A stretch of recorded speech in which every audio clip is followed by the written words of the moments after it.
How much do you know your customer? Well, let me ask it a different way. How much do you understand your customer? We'll get into that on today's episode of The Buyer's Mind. Welcome to The Buyer's Mind, where we take a closer look deep inside your customer's decision-making mechanism to reverse engineer the perfect sales presentation. Now, please welcome your host, Jeff Shore. Well, hello, everybody, once again, and welcome to The Buyer's Mind. This is Jeff Shore, your host of this podcast, where we love to be able to dive in and see the way that our customers think, joined as always by our show producer, Mr. Paul Murphy. Murph, how goes today? It's going great. Couldn't ask for a better day in Colorado. And it's equally gorgeous here in California. So we got that going on. Murph, today we're going to be talking to Dina Dwyer-Owens, and we're going to be diving into this idea of how we understand, amongst many things that we'll talk about with Dina Dwyer-Owens. But we'll talk about that idea of truly understanding. And I'm just left with the idea that so often we listen for the intent of getting what we want out of the conversation, but oftentimes short of really deeply understanding what that person is trying to communicate. Does that make sense? This is just my early thoughts here. I'm sorry. Were you saying something? I was thinking about what I was going to tell you, because that's what. Oh, nicely done. Well played, Murph. Well played. But it is. Do you ever find yourself in that position where somebody is talking and your mind is just like on another planet? Well, and it's a danger, right? Because we think, I've got this great point I want to make. I got this thought I was going to put out there. And it all of a sudden you're like, I wasn't even listening to this person, what they had to say. It's terrible. I think some people are better at it than others. I know for me, it's something that I constantly have to work at. And oftentimes I just look at it and go, well, what are you going to do? I have a short attention span. What are you going to do? But the fact of the matter is if I looked at somebody who if I grew up listening to Billy Joel music, for example, well, if I had lunch with Billy Joel and he was telling stories about his musical background and how he, how he grew his business and his brand, I'd probably be listening to every word. And after I was done, I would probably be walk away with a very strong understanding. And the point is, and again, this is one of those things where I have to talk to myself on this, is if it's important enough, I will pay attention.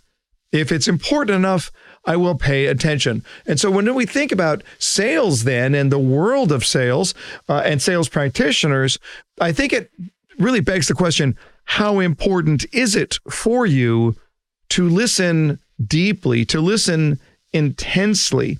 And I just want to go into that as we listen to Dina Dwyer-Owens, and she's going to talk about a number of different core values that make her company, Neighborly, so effective. But I want you to listen to those values. And as you do that, listen to Dina's heart. Listen to the way that she describes those things. Listen to her passion. So often we fall into that trap of listening just to hear what we really need to hear, but then we never fully understand the perspective of our customers. So let's hear now from Dina Dwyer-Owens.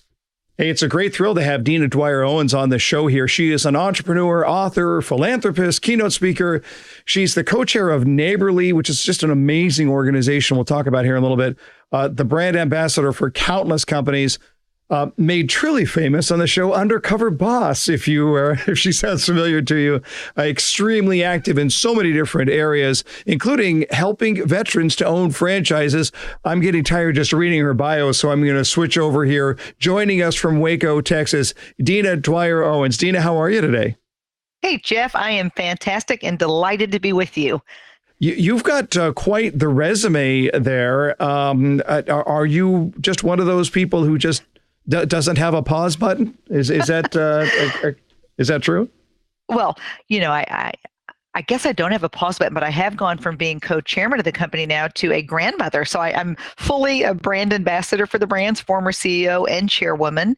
But I really am very excited now about pausing a little bit to hold a 2.5-week-old grandbaby every day that I can get a hold of her.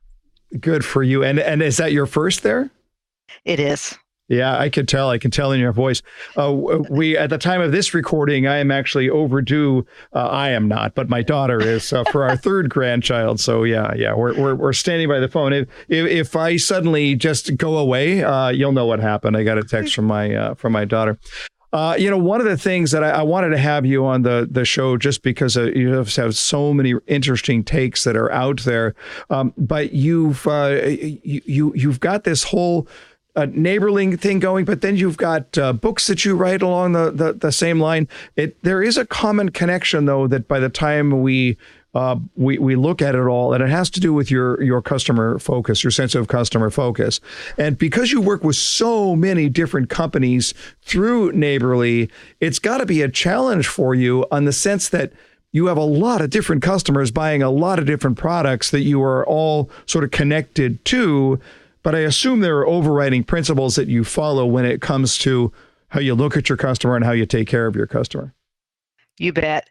Jeff, it's our values that are the glue that keep it all together. So when I think about Neighborly, a community of home service experts, it's the values. I mean, these deep roots of our values that have created this opportunity for us in the first place. So if you want to think about sales and what's driven the growth of Neighborly, it all starts with these core values that we have that we strive to live by each day.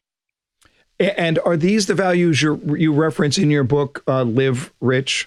Yes, and RICH is the acronym for our 4 core areas of values: respect, integrity, customer focus, and one of my favorites is having fun in the process. But we've taken that a step further, Jeff. We've said, okay, so what do we mean by respect? And so we've got specific, you might call them accountability statements. We still call them values. That identify what we mean by respect. For example, listening with the intent to understand what's being said and acknowledging that what is said is important to the speaker. That's one of our value statements under the word respect. You know, it's interesting on that note. I've quoted this from Stephen Covey many times where he suggests that most people do not listen with the intent to understand. They listen with the intent to respond. And I think that's particularly true of people who are trying to sell something. And I know I've been in that situation where just waiting for somebody to shut up and take a breath so I could say something brilliant. But then my agenda is clearly not on deeply understanding. Is that something that is hard for you, easy for you? Is it something you have to work on to get to the point where I'm focused? Listen, you're a smart person. You've got a huge track record. You know how to solve problems. Is it difficult for you to slow down long enough to really seek to understand? It's one I always have to work on, to be totally frank with you. But over the years, I've gotten better and better at it because you've got to be intentional about it. It matters in any relationship, and we're building relationships when we're in sales. So one of the other things I encourage our franchisees and associates to do is, as it relates to this particular value of listening, is listen with both your ears and your eyes. You know, only a certain point, 7% of communication is verbal, is what we've learned over the years. And so much of communication is body language. So you got to not only listen to what's being said, but pay attention to people's physiology and what they're saying with their body. I love it. And it's so critical to really listening between the lines. The lines aren't always in the words. There's always some meaning that goes deeper than that. You talk about respect. That's the R in Rich, the I, integrity. That's one where, I always struggle a little bit, simply from the perspective that it's one thing to say we have integrity, but you don't really get to make that call by what you say. It really has to do with what you do. So it's not just, it's noble to be able to say integrity is one of our core values, but the only question that matters is how do you back that up? Yeah, I think the first 2 values that fall below integrity for us are critical. One is making only agreements we're willing, able, and intend to keep. That builds trust. So talk about Stephen M.R. Covey. When you're talking about building trust, you've got to live up to the agreements you've made. But then we have a follow-up value, Jeff, that says communicating any potentially broken agreement at the first appropriate opportunity to all the parties that are concerned. Because what happens today, things are moving so fast for all of us. Sometimes we make an agreement that we had every intention on keeping, and something happens where we can't keep it. So you've got to be able to let the other party or parties know as soon as possible that you can't keep that commitment, and take the next step and tell them why. If you can share with them why you can't keep it, that just, again, builds that level of trust. I love where this conversation is going because it puts meat on the bones. It's not platitudes. It's that is something that you can look at To me, if you're going to have a true value, you have to be able to look at it after the fact and say, what happened? And how do we line that up with our core values? And where do we violate our own message along those lines? And that's one where, hey, we made an agreement that we could not keep in the first place, or we violated our agreement and we didn't jump back in. It makes for a good after action to be able to look in the mirror. The C in R.I.C.H is customer focus. Again, this is one where you're going to get a lot of people who say, oh, yeah, we're customer focused. And my thought always is, show me, don't tell me. Yeah, and it starts with us. I know there's a lot of us that are in sales that aren't really managing a team, but some of us are managing teams. And I think it starts with continuously striving to maximize internal customer loyalty as well as external customer loyalty. So when I think about sales and our team members, is they've got to know that I think of them as a customer first, and I'm going to do my best to treat them with absolute dignity and respect, give them the tools and the resources they need to do a great job so that they can go out and create a wonderful experience for the end user customer.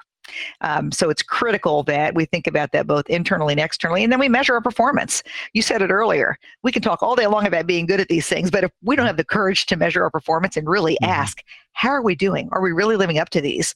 Then we really don't know. We're kidding ourselves. And then finally, there's the H in R.I.C.H, having fun in the process. Again, what does that look like for you? And that's one where you bring somebody into the organization who's new to the team, and perhaps fun was not a core value in a place they had worked before. Do you sort of see the look in their eyes to look at it and to see the confusion? It's like, wait a minute, I just laughed. Is that okay? Am I going to get written up right here? That's a good point, because how many organizations actually talk about having fun as a kind of a requirement? And one of the things I do for fun, I get the privilege of getting in front of every new franchisee and every new associate that comes through our Waco campus, and I teach a course called Design Your Life, which fulfills our company's mission statement of teaching our principles of personal and business success so that all people we touch live happier, more successful lives. So that session is not about their job.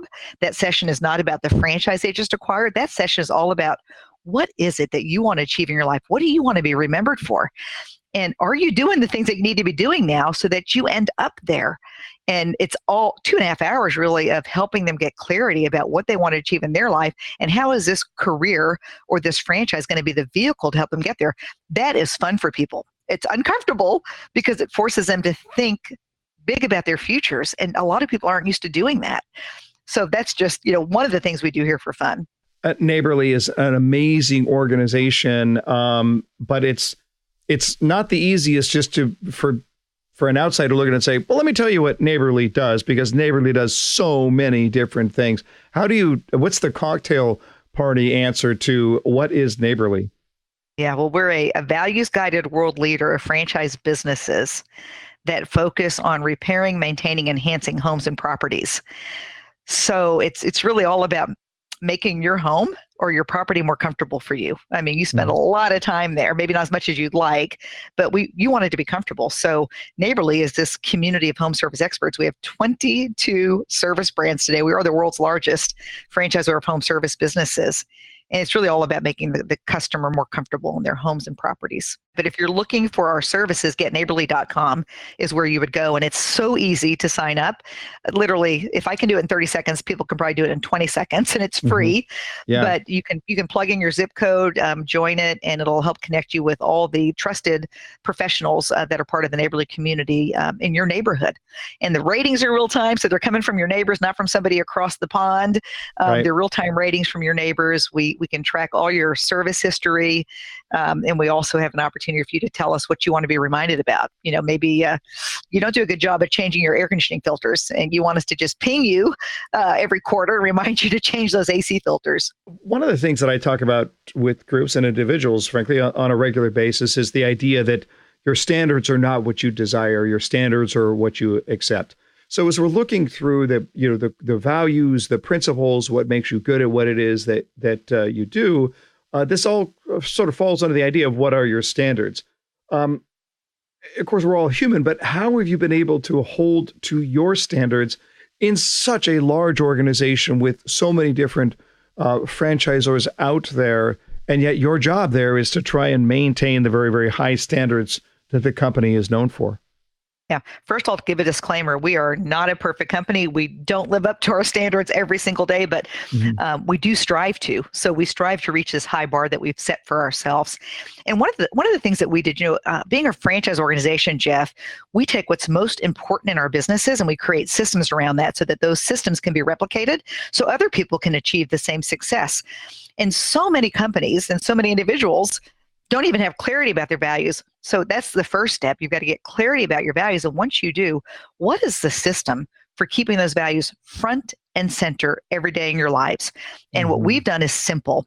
Anytime we have a meeting of 3 or more of our associates or our franchisees, it's like taking a deep breath and we'll review our values. Sometimes all 15 of our values. Sometimes it'll just be one value in particular that maybe we're not doing so good at. Maybe we've surveyed our franchisees recently and learned that we're not responding as timely as they think we should. And it's having conversations around that and then putting action steps in place. So the biggest kind of secret to keeping your values front and center that I could give your audience is create a system around keeping the values front and center every day. And maybe, again, it's a meeting of 3 or more. Everybody has to stop and just review the values briefly. It takes a couple of minutes. That is just so powerful because it really doesn't take that long, but it does take consistent familiarity. And I think that's one of the huge mistakes that organizations make. They hire a consultant to come in and help them clarify their values only for the purpose of putting it on a plaque or a poster up on the wall that nobody ever reads. And if you're not willing to just keep it verbalized, it just sort of falls by the wayside. But it sounds like this is just not the way that you roll. You want to make sure it's something you're talking about on a regular basis. We do. And again, you've got to measure your performance. So it's something that we do through surveys to our franchisees as well as to our associates. And we may not ask about all 15 of our values and how we're living up to them. Maybe we'll focus on 4 that we know we're not doing as well with and say, how are we doing? And then remeasure yourself the next survey and say, how have we improved? And don't be afraid to have the conversations. This is not easy stuff. I think it was Patrick Lencioni who once said that, really sticking to your values can inflict pain on an individual and organization because it holds you accountable. And some of us don't want to be held accountable to that level. How do you teach sales to your franchisees? I mean, they have to sell, right? In a lot of cases, there are people that are technically strong, but when they look at sales, they kind of look at it and go, I don't want to have to sell myself. I don't want to sell my services. They just want to do what they're already good at. So how do you teach sales? Constantly. So we're constantly having to teach sales.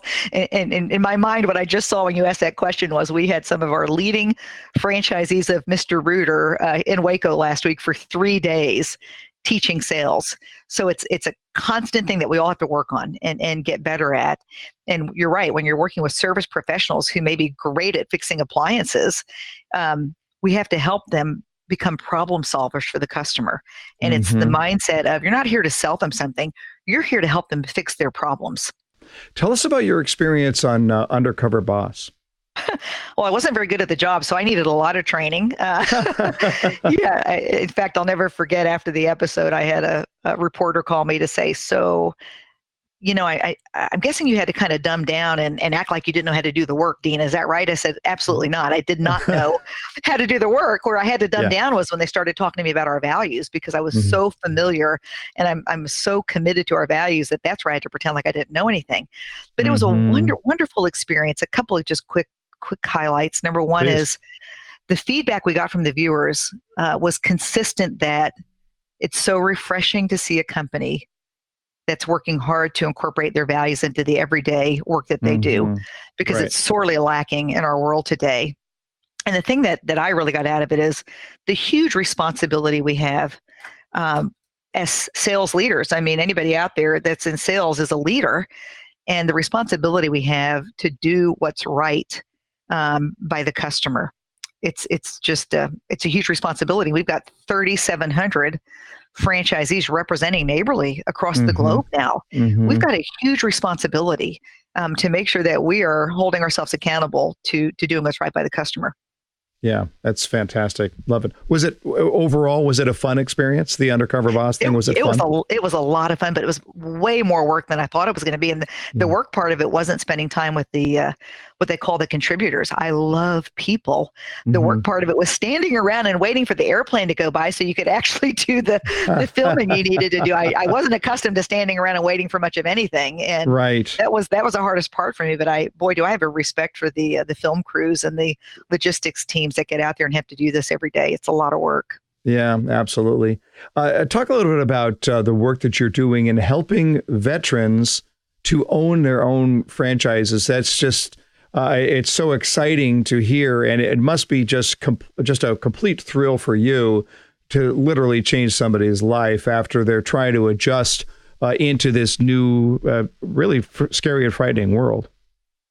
Yeah, the Vet Friend program is so rewarding. And my father, who had founded our company, actually founded the Vet Friend program after the Gulf War. He was on the board of the International Franchise Association and said, what are we doing to thank the men and women of our military for protecting the free enterprise system and our freedoms? And he launched that program. Back then, there was no real internet, so everything was managed through Waco. And then we relaunched it in 2001 after 9/11. Actually, it was 2002 by the time it really launched. And really 600 franchisors. So it's not just our brands. This is for veterans to get the benefit of any franchisor who wants to give back to them. But 600 plus franchisors are creating basically the greatest deal for qualified veterans who want to become part of their organizations. And I know that we're close to 7,000 veterans who have now gotten into their own franchise business as a result of the program. And it's extremely rewarding because now they can live the American dream that they've worked to protect. Mm-hmm. Yeah, that is so cool. Yeah, that's just got to be something that's an absolute thrill for you to just hear the stories and to see the successes that take place. That's awesome.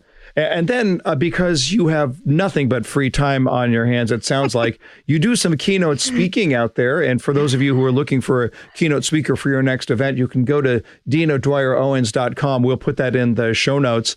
Did you enjoy it? You enjoy being up on the stage? Thank you, Jeff. What I enjoy most is if I can get somebody to understand how important clarity of values is for themselves and then that commitment to live the values. So this applies to organizations, for-profit, not-for-profit, but it applies to every one of us individually. And if they go to that DinaDwyer-Owens.com, I have a free Create Your Culture workbook, so they can download the free Create Your Culture workbook. Again, whether they're an individual or whether they're leading a team, this will apply to them either way, or a single mother at home raising a family. My passion is to help people understand that values create value. And that's in so many ways. It's not just the financial results of if you lead with values, how it builds trust with your customers, and you get all these amazing referrals and your business builds. But it's really about the value of relationships. You build so many amazing relationships, and people trust that you're truly the person you say you are. Yeah. Love it. Love it. Love it. Love it. Hey, before we let you go, it's just such great stuff. But before we let you go, we're going to put you on the hot seat here. Some rapid fire questions, rapid fire answers. You ready? Ready. Here we go. Your very first job was what? At a car wash. An Seriously. album. Was it? Yes. An album from your youth that you listened to over and over and over again. Elvis Presley, Viva Las Vegas. Love it. That's awesome. Oh my gosh. The most beautiful place you've ever stood. Boy, I've been so blessed to go to so many beautiful places. Oh gosh, I would say probably the Cathedral of Notre Dame. It's so gorgeous. It really, really is. A book that you read early in life that had a profound impact on the way you think. Zig Ziglar's See at the Top. Love it. Oh, there you go. You and I, kindred spirits there. I still have a copy that a high school counselor gave me. It is to this day the most highlighted book in my library. And it changed my life for sure. A movie you've seen multiple times, but you can't help it. When it comes on, you have to watch it. Oh gosh, this is silly, but Home Alone. That's hilarious. I love that. That's great. That's great. And finally, your first celebrity crush. Oh my gosh. The Partridge Family. You don't even know the Partridge Family, probably. Yeah. David Cassidy. David Cassidy. Yeah. Okay. Well, I have to tell you, I would have said Susan Day, Lori Partridge. So there you go. We're of kindred mind right there. That's awesome. That's great. All right, you're off the hot seat. So great. If you want to learn more about how you might utilize the services, go to getneighborly.com. We'll put it in the show notes. If you want to follow Dina, you could do it at Dina Dwyer-Owens and download her free workbook. Just such an inspirational story. Someday I want to be you. That's really, really cool stuff. Love it. Love it. Thanks for being on the Buyer's Mind. Well, you're kind, Jeff. And if I could just mention that we're also looking for great franchisees. We have a lot of white space, as we call it, to fill in with great people who want to own and operate their own businesses. So going to DinaDwyer-Owens.com is the same place they could just press the button on for franchise information. We'd love to help them learn more about the opportunities we have for themselves or for maybe somebody else in their lives. Cool. Thank you so much for being on the show. Thank you. You know, Murph, I knew I was going to enjoy that interview because Dina Dwyer-Owens is so, she was so accomplished in so many different areas, but she's just seems like a really grounded person, doesn't she?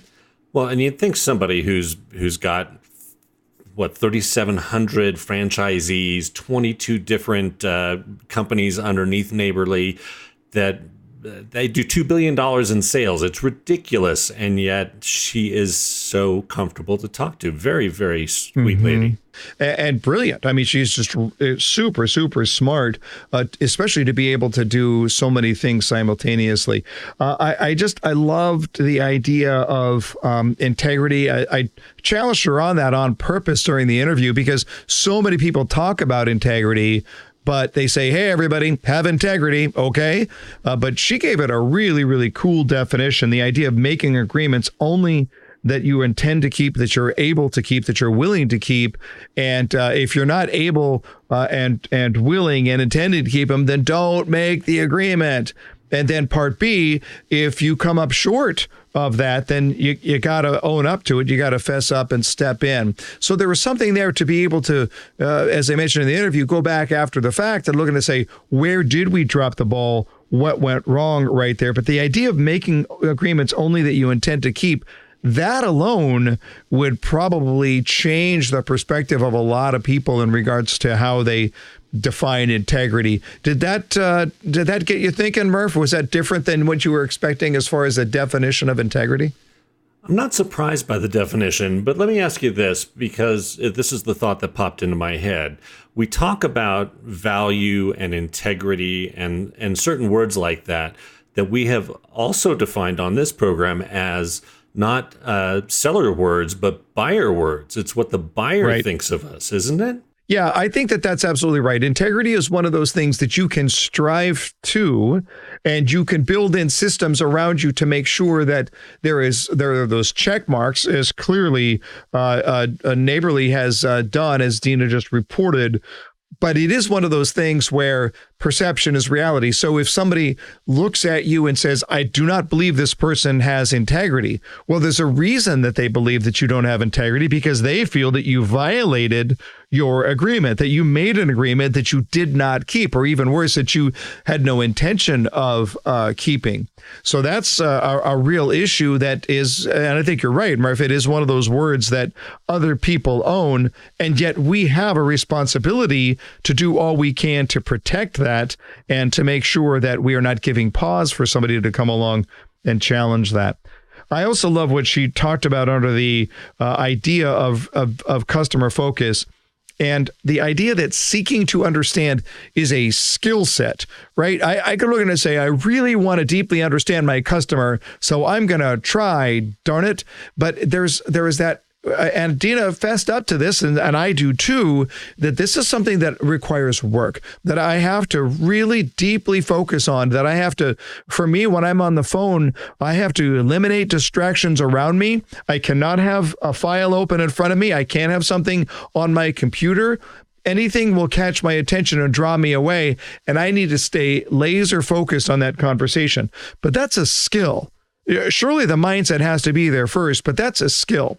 But now if I take it one step deeper and I listen beyond the words, I listen between the lines, I listen not just to what this person is trying to say, but what this person wants me to understand. Now, I see this in sales presentations all the time, where salespeople will be listening with the intent of responding, listening with the intent of saying the next things, listening for only what they want to hear. And then you know what happens? You have this problem that I call unconnected dots. The dots don't connect. Your customer said something that doesn't quite make sense. It needs a clarification, and it's almost as if the customer is begging you and testing you. Are you going to ask the question that I need you to ask me in order to get the full picture? I don't believe that customers are going to come along and drop everything on our laps perfectly connected. So we have to be curious enough to be able to dig deep and understand on that deep level. We cannot listen to just the shallow bits of conversation and believe that we really get our customer. Not only do we have to understand, but our customer wants to be understood. They crave that desire of being understood. So I want to just challenge you right now. If you're a frontline sales professional, you're listening to this podcast, one of the greatest skills that you can have is the skill set called curiosity. And the curiosity, more than anything else, is the curiosity to deeply understand. Not to listen with the intent of responding, but listening with the intent of understanding. And when you do that, that sales path begins to roll right out in front of you. You'll be of so much greater value to your customer. You will serve their needs so much better when you truly understand who they are. That's how you, yes, get a sale, but ultimately that's how you change your customer's world. Just want to remind you once again, if you're enjoying the podcast, man, I'll tell you what, tell other people about it. Just post the link. Go to jeffshore.com/podcast. Just copy that link and place it onto your Facebook page, onto your Instagram page, onto your Twitter feed. Just give us the endorsement. It helps us to grow the podcast, which is getting bigger and bigger every month, by the way, but it's happening because of you. So if you're enjoying the podcast, let other people know. We sure appreciate it. Until next time, we will hear you soon on The Buyer's Mind.